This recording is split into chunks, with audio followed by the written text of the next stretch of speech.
the News Hour, coming to you live from the studios of Hitzafrik Radio and TV. Stay tuned. Download the tuning app onto your mobile phone today and catch up on all the latest news from Hitzafrik Radio. Broadcasting live on modern Ghana and our website www.hitzafrikradio.org. Hitzafrik Radio News Hour live. Good morning. It's 7 o'clock GMT in the studios of Hitzafrik Radio and TV. We are streaming live on Facebook and YouTube at Hitzafrik Radio and TV. Now to the news headlines. Global Fund $804 million grant launched to fight malaria. Ghana Armed Forces received 40 new armors. Biden unveils once-in-a-generation spending plan. Shatawale fight for musicians. These and many other stories I bring your way this morning. Stay tuned as I bring you the news in details. My name is Abena Ahwinie. Now to the news in details. Global Fund $804 million. Global Fund $804 million grants land to fight malaria and tuberculosis. $804 million grant under a new funding model 3 of the Global Fund has been launched in Ghana. The grant, which will be used for dealing with malaria, tuberculosis, and AIDS in Ghana, will be dispensed between 2021 and 2023. Launching of fund, President Nana Addo Akufo-Addo said it will help accelerate progress towards the realization of the 17 Sustainable Development Goals. In addition, it will help achieve lower morbidity and mortality in malaria, HIV, and TB, as well as strengthen the entire healthcare system in Ghana. Moving on to other stories. Ghana Armed Forces receives 40 new armored vehicles. The Ghana Armed Forces GAF on Wednesday received 40 new armored vehicles to help contain security threats in Ghana. President Addo Akufo-Addo handed over the vehicles to the GAF at a ceremony in Accra. Dubbed Cobra II, the specialized vehicles were armored personnel carriers. They are to help the GAF to contain and even better the security threats posed at the northern borders, as well as provide the necessary protection for the western and eastern frontiers. In other stories, GIZ provides meals for frontline workers, vulnerable groups. The German Agency for International Cooperation, GIZ, has launched an initiative to provide hot meals for frontline health workers and the vulnerable. Dubbed Food for Ghana's Frontline, the project will also help provide income opportunities for people in the hospitality sector who lost their jobs because of the COVID-19. The project, which was launched by the country director of GIZ, Mrs. Regina Baroche Mbabobas, last Thursday, is being funded by the German Federal Ministry for Economic Cooperation and Development, BMZ. Mrs. Barbosa said the project formed part of plans by the German government to support Ghana in the ongoing fight against the COVID-19 pandemic. The project was started in a pilot on February 15th this year and has served a daily consignment of 100 packs of healthy hot meals, water, and drinks to frontline health workers working with the Ghana Infectious Diseases Center, CIDC, she said. The project seeks to provide at least 50,000 meals for frontline health workers over a period of 1 year, with plans to extend the service to other COVID-19 treatment centers. Mrs. Barbosa said it was imperative that the initiative was sustained in order for it to reach more facilities, more frontline health workers, and more people who were in need during the era of the COVID-19. She said fundraising platforms had been set up in partnership with Crowdfreaker to give individuals and corporate agencies the opportunity to partner or support the project through donations. According to her, donations could come in kind or in cash and made directly to the project. Other organizations currently partnering the project are Food for All Africa, operators of West Africa's first community food support center, Polaris Technology Limited, and Labadi Beach Hotel, Okada GH, and the Chop Bar, with support from Kasapreko Company Limited and Tilly's Farm. The acting director of the JIGC, Dr. Joseph Oliver Kome, expressed his gratitude of the GIZ and Food for All Africa for the project and appealed for more to be done to support other frontline health workers across the country. We were very happy when GIZ approached us to feed the workers. We had been thinking about this for a while.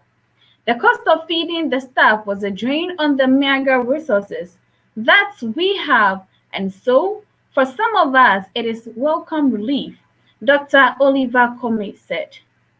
The Deputy Director General of the Ghana Health Service, Dr. Anthony Ofosu, said the Ghana Health Service was proud to receive the project because it was an approach that addressed our concerns. The COVID-19 pandemic has had serious implications on the Ghanaian economy, including loss of jobs, especially in the hospitality and the transport sectors. Moving on to other stories, NAT launches 90th anniversary. Dr. Yao Osei Educhum, Minister of Education, conferring with Mr. Thomas Musa, the GNAT General Secretary, after the launch. The 90th anniversary of the Ghana National Association of Teachers, NAT, has been launched in Accra, with a commitment by the Ministry of Education to create a desk for teacher unions to help address their grievances for industrial harmony. The desk will provide responses to teachers' concerns and also deepen dialogue between the unions and the government as part of measures to transform the educational sector. The Minister of Education, Dr. Yao Osei Educhum, who announced this at the launch yesterday, further explained, "I am setting up the desk in the Minister's office, which means there will be somebody in my office to deal with union matters at any point in time, somebody who will give you daily and weekly updates on what is happening on issues concerning the unions." The minister said his outfit would not be able to deliver without the active support of the unions, adding, "We are going to meet and dialogue on all the things you want to see us do. I will share my vision with you and close the gap between us so that we can all be on the same page of transforming education in this country." The anniversary is on the theme, "Surviving as a Reliable and Vibrant Teacher Union in the 21st Century." A series of activities have been lined up for the event, while representatives of the association in the various regions will also come up with their own programs. The Minister of Employment and Labor Relations, Mr. Ignatius Berfua Ewua, said 90 years in the life of an organization was no mean an achievement. For NAT to survive 90 years, I think it's worth celebrating, he added. He paid tribute to past and current members of the association, while urging other teacher unions to work together as an entity to achieve the common objectives of their rank and files. The president of NAT, Ms. Philippa Lasson, mentioned the achievements chalked by the NAT over the last 9 decades to include unioning over 75% of teachers at the pre-tertiary level of education, serving as a mouthpiece of teachers, spearheading an implementation of a study leave policy for teachers, organization and professional training and workshop, negotiation for increases in salaries and better conditions of service, working with the government to implement distance education and sandwich programs, as well as a 3-semester University of Cape Coast degree program. She, however, said, in spite of the successes, the association also encountered challenges, which a splinter teacher unions, low female participation in decision-making, and poor and unattractive working conditions of teachers. Moving on to other stories, COVID-19, Ghana records 53 new cases. Ghana has recorded 53 new coronavirus cases, bringing the total number of active cases to 1,844. The country has seen a decline in the number of active cases for the past few days.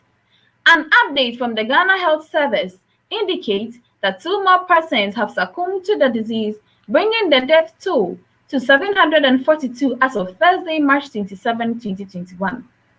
The total cumulative case count stands at 90,552. The number of persons who have recovered or discharged from the illness is now 87,966. According to the update, 44 persons who were admitted from the illness are in severe condition, with 4 others in critical condition. All 16 regions have recorded active cases of the disease. The Greater Accra, Ashanti, Western, Eastern and Central regions continue to lead with high infection rates. Moving on to other African countries, Ivory Coast, ICC judges uphold acquittal of former Ivory Coast President Laurent Gbagbo. International Criminal Court appeals judges on Wednesday upheld the acquittals of former Ivory Coast President Laurent Gbagbo and former Minister Charles Blair Goudet on charges of involvement in deadly post-election violence. Both were acquitted in 2019 of responsibility for crimes, including murder, rape, and persecution following disputed elections in 2010, with the judges saying prosecutors failed to prove their case. The decision halted the trial before defense lawyers had even presented their evidence. Wednesday's appeal panel decision by majority to reject the prosecutor's appeal against the acquittal and producing against both men. Dozens of supporters of Gbagbo hugged and cheered outside the court building after the decision. Gbagbo is free, a woman sang in French while waving an Ivory Coast flag. Presiding Judge Chili Eboy Usuji said the panel rejected the prosecutor's appeal and confirms the decisions in the trial chamber. The appeals chamber hereby revokes all remaining conditions on the release of Mr. Gbagbo and Mr. Blair Goudet as a result of this judgment, he added. More than 3,000 people were killed after Gbagbo refused to accept defeat by his rival, current Ivory Coast President Alassane Ouattara.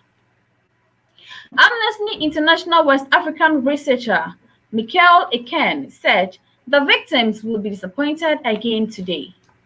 Eken said the acquittal means that the court has held no one responsible for atrocity crimes committed during this period. Prosecuted appealed the 2019 ruling, saying the decision to acquit was wrong and asking appeals judges to declare a mistrial. But the appeal panel rejected all their arguments. Gbagbo and Blair Goudet were released following their acquittals, but returned to court for Wednesday's hearing. Gbagbo was the first former president to go on trial at the Global Court, and his case was seen as a milestone in efforts to bring to justice even the highest-ranking leaders accused of atrocities. He refused to concede defeat after losing the 2010 election orator. Both men held inauguration ceremonies, and a month-long standoff ensued until pro-Ouattara officers captured Gbagbo. Ouattara, who has been in power for nearly a decade, was re-elected in November for a controversial third term strongly contested by opposition leaders. He maintains that the 2-term limit for president does not apply to him because of constitutional referendum passed in 2016. Gbagbo still has strong support in Ivory Coast, and his followers say they have been left out of the country's reconciliation process in the years since his ouster. They supported his run for president last year, but his candidacy was not approved. In other stories, Angola, Isabel dos Santos accuses Angolan government of conspiracy to seize her assets. Isabel dos Santos files complaint against the Angola government in a London court, accusing the government of a conspiracy to seize her assets. Isabel dos Santos, daughter of Angola former president José Eduardo dos Santos, has filed a complaint in a London court against President João Lourenço, according to reports. Once considered the richest woman on the continent, Dos Santos has accused the Angola president of conspiracy to seize her assets. Though the services of a private intelligence agency known as Black Cube, the former chair of Sonago National Oil Company, is reported to have gone great lengths to provide evidence of support of her claim. The agency is reported to have secret recordings of several high-ranking Angolan officials. The recordings reportedly contain proof that there is a group within the Angolan government whose aim is designed to coordinate a campaign to seize her assets. In her complaint, Dos Santos particularly cited supposed pressures on the judicial system, while affirming that the infamous Lambda leaks, which reveals the presumed embezzlement of funds by her, were in fact an attack by the government. On the heart of this battle is the control of Isabel dos Santos' stake in Unitel, the large private telecom company in this Central African nations. Luanda froze dos Santos' assets, claiming that she built the empire by embezzling state resources. Moving on to other stories, in Niger, several people arrested after coup attempt in Niger. Riot police officers patrol in Niamey in Niger. Several people have been arrested in connection with the coup attempt in Niger, while others linked to the event are being actively sought. Government spokesman Abdulrahman Zakaria said Wednesday afternoon. The government condemns this cowardly and backward act aimed at jeopardizing democracy and the rule of law to which our country is resolutely committed, as evidenced by the last democratic, free and transparent elections welcomed by the entire national and international community, Zakaria said. Nigeria's security forces thwarted an attempted military coup at the West African country's presidential palace overnight, just 2 days before the newly elected president is to be sworn into office in a peaceful transfer of power, the government said on Wednesday. The coup attempt raises fear of more violence coinciding with newly elected President Mohamed Bazoum's inauguration on Friday. Already, his administration faces unprecedented threats from Islamic extremists near its troubled border in Mali. Already, fears have been mounting as Bazoum's inauguration could prompt more violence in Niger, as the latest mass acre killing, at least 137 people, came on the same day the Constitutional Court certified his electoral victory. And at least 100 others were killed in villages near the border on the day that Niger announced the presidential election would go to a second round on February 21st. The overnight crackle of gunfire in the neighborhood near the palace immediately prompted concerns of a coup attempt, given that Niger has a long history of the military seizing power by force since its independence from France in 1960. The last successful coup took place in February 2010 when armed soldiers stormed the presidential palace, overthrowing strongman President Mamadou Tanda. The soldiers later announced on state TV that they were in control of the country. New elections were held the following year, bringing the current president to power. He is stepping down on Friday after serving 2 terms, in accordance with Nigeria's constitution. In 2016, authorities said 4 military officers had confessed to planning an attempt to overthrow the government. Here lies the end of the local story. Stay tuned as I fetch you the foreign news.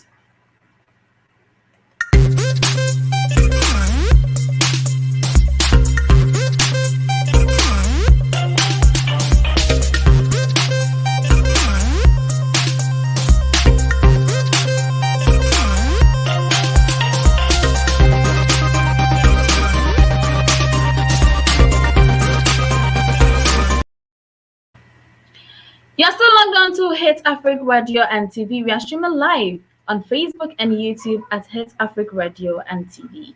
Now let's do some foreign stories for this morning. In USA, Biden unveils once-in-a-generation spending plan.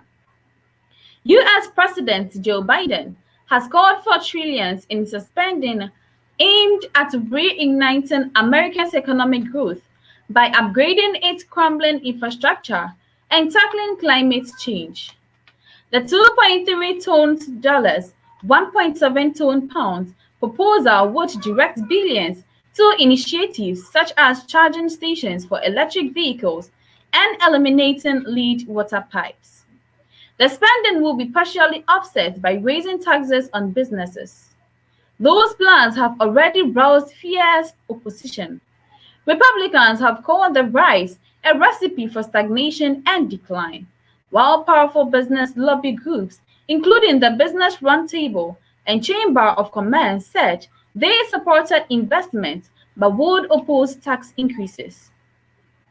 The pushback is a sign of a tough fight ahead for the plan, which needs approval from Congress. Joe Biden could have gone in a number of different policy directions after narrowly getting his COVID pandemic and package through Congress, that he opted to push for an infrastructure bill rather than upping the pressure for gun control, voting rights, immigration, and environmental healthcare reform. Suggests he's looking for a popular, non-controversial legislative second act. Of course, like that coronavirus package, the Biden administration is likely to use a massive piece of legislation to quietly advance some of those other policy priorities. The proposal contains hundreds of millions of dollars in green energy spending, expanded care for the elderly and disabled, and job training, for instance.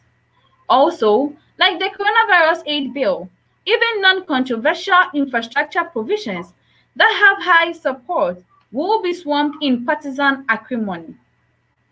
In particular, Republicans are going to vehemently object to the tax increases for corporations and businesses contained in the proposed legislation. Chances are Democrats will gain half to do it alone when it comes to passing Biden's legislative agenda. The challenge then will be keeping the Democratic coalition together at a time when a wide number of constituencies, many of whom held their tongue during the COVID negotiations, line up to ensure their priorities are funded. The White House has prompted its proposal as most ambitious public spending in decades, saying the investments are necessary to keep the U.S. economy growing and competitive with other countries, especially China. This is not a plan that tinkers around the edges, Mr. Biden said in a speech in Pittsburgh, Pennsylvania on Wednesday. It once-in-a-generation investment in America. It calls for investing more than $600 billion in infrastructure, including modernizing roads, replacing rail cars and buses, and repairing crumbling bridges. Billions more would be devoted to initiatives like improving veterans' hospitals, upgrading affordable houses, expanding high-speed broadband, and providing incentives for manufacturing and technology research. It calls for money to be directed to rural communities and communities of color, including establishing a national climate-focused laboratory affiliated with an historically Black university. Civic Works runs programs focused on job training for green careers in Baltimore, MD. The spending, which would have been approved by Congress, would roll out over 8 years.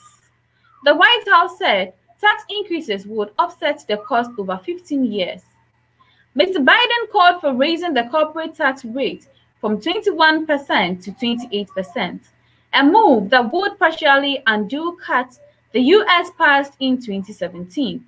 He also proposed raising the minimum rate charged for overseas profits. In his speech, in an acknowledgement such plans are likely to face, he also said, open to other ideas when it came to paying for the spending. Failing to make these investments add to our debt and effectively put our children at a disadvantage relative to our competitors, he said. The divisions of the moment should stop us from doing the right thing for the future. In other stories, the Rex Chauvin trial. New footage shows George Floyd pleading with officers. A court has been shown new police body cam footage of George Floyd pleading with officers during his arrest, saying, "I'm not a bad guy." The footage also shows Mr. Chauvin with his knee on Mr. Floyd's neck for more than 9 minutes. Mr. Chauvin, 45, denies charges of murder and manslaughter. Defense lawyers have indicated that they urge that 46-year-old Mr. Floyd died of an overdose and poor health and the force was unreasonable.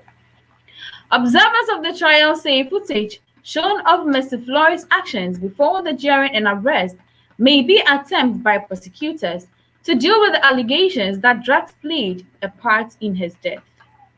The court has been shown footage from the body cameras belonging to officers Thomas Lane, J. Alexander Kuweng, and Tao Thao. Mr. Chauvin's camera fell to the ground as the arrest unfolded and so did not give a visual recording of the event. In Mr. Lane's footage, Mr. Floyd is seen being confronted by police. He begs them, "Please don't shoot me. I just lost my mom." Mr. Floyd is handcuffed and continues to plead with officers Lane and Kuweng, saying he is not resisting them and will do anything you tell me to. A scuffle occurs when police try to get Mr. Floyd into a vehicle, and he starts crying and resisting while saying he is claustrophobic and has anxiety. Mr. Chauvin and his partner, Mr. Thao, arrive as the arrest goes on. But despite the golden outcry, this was not an open and shut case.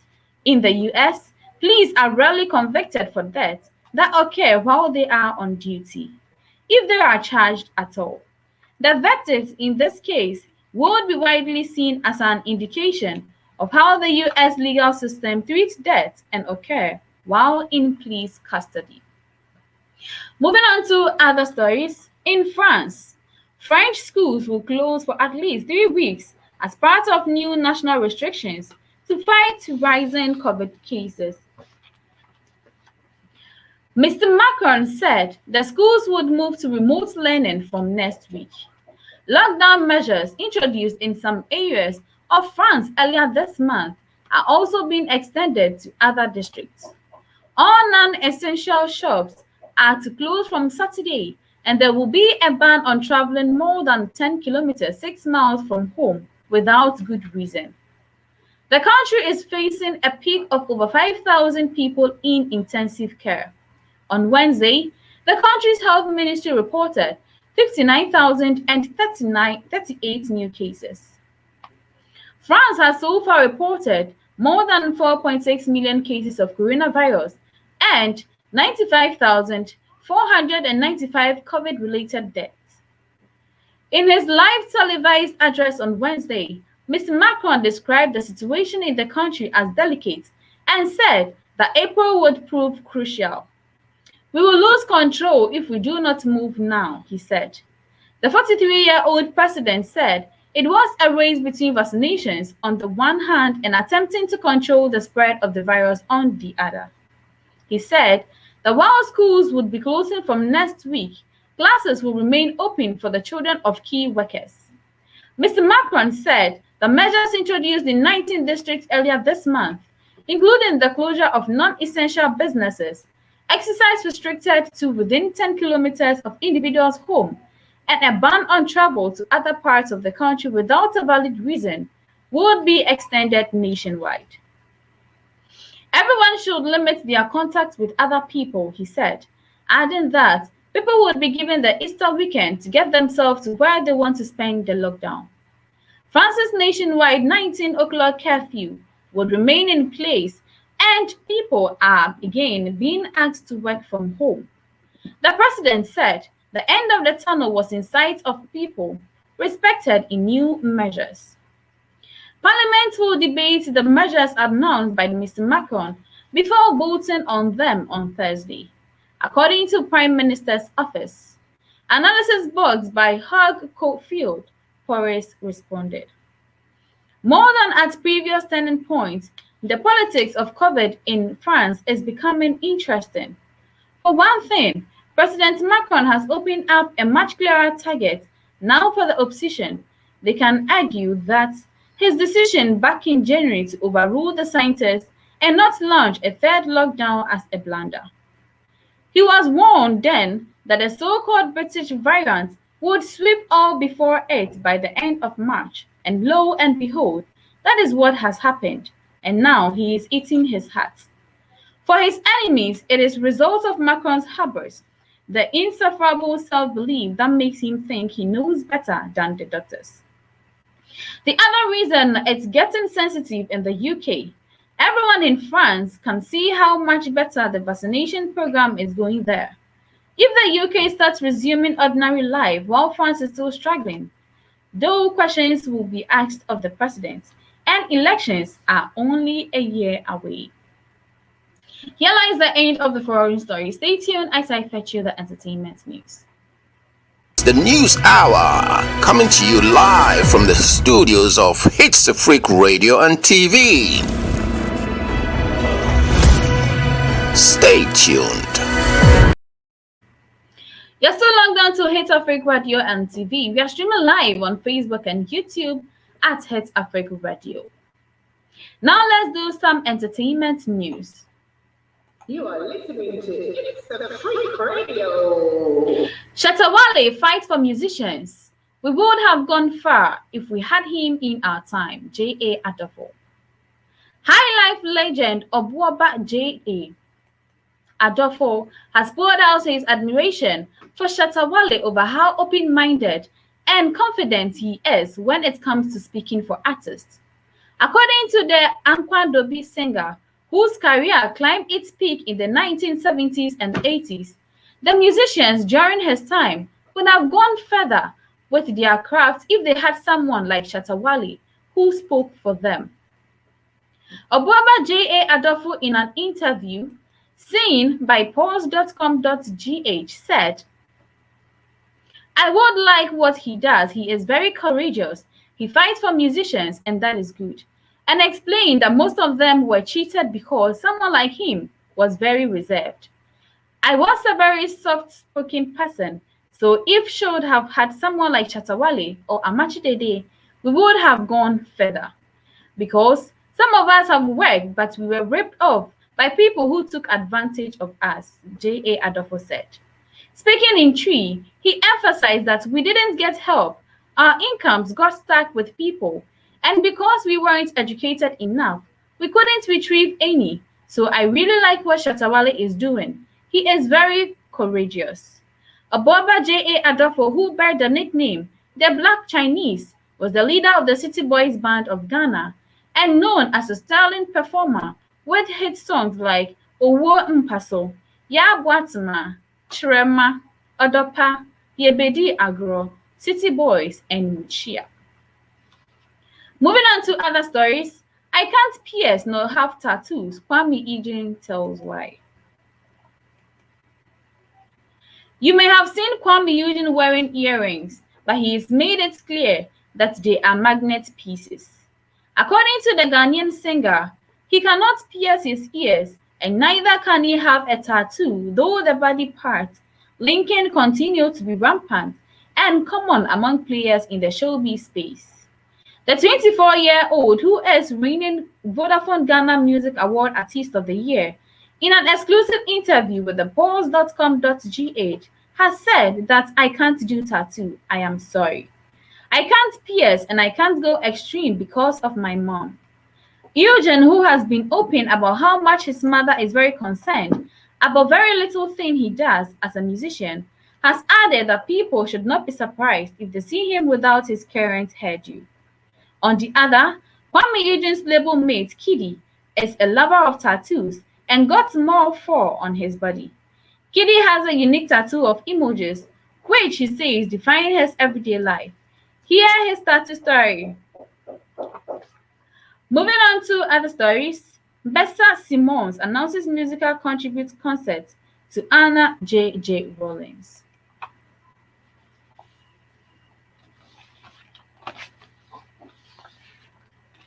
Bessa Simmons, who is the acting president of the Musician Union of Ghana, Musica, has announced a tribute concert to Anna former President Jerry John Rawlings. According to him, the former Ghanaian who passed on last year has significantly contributed to the music and creative arts industry. Hence, the associations will be holding a concert to appreciate J. Rawlings. You know, because of the pandemic, we couldn't do what we wanted to do for Mr. Rawlings. He has done so much for the creative arts industry that we want to let the world know what he has done so that other people can emulate Bessa Simmons. Veteran high-life musician Bessa Simmons, in a conversation with Joy News during Avio, he added that musicians show people that what we have. Even people come to this country, we want to know our culture, our music, our food, and everything. He was a president who was always pushing for that. Further highlighting Rawlings' contribution to the music industry, he said, "Our office that we are using now was given to us by President Rawlings, so we want to show appreciation." Speaking about the planned music concert, he said, "It is going to be a virtual one, depending on how the pandemic is going. No date has been announced yet." Jerry John Rawlings died on November 12, 2020, age 73, after a short illness and was buried on the 27th of January at the military cemetery in Ghana. You are listening to Hitzafrik Radio. This is why time permits us in bringing you the news this morning. Stay tuned as I bring you a recap of today's headlines.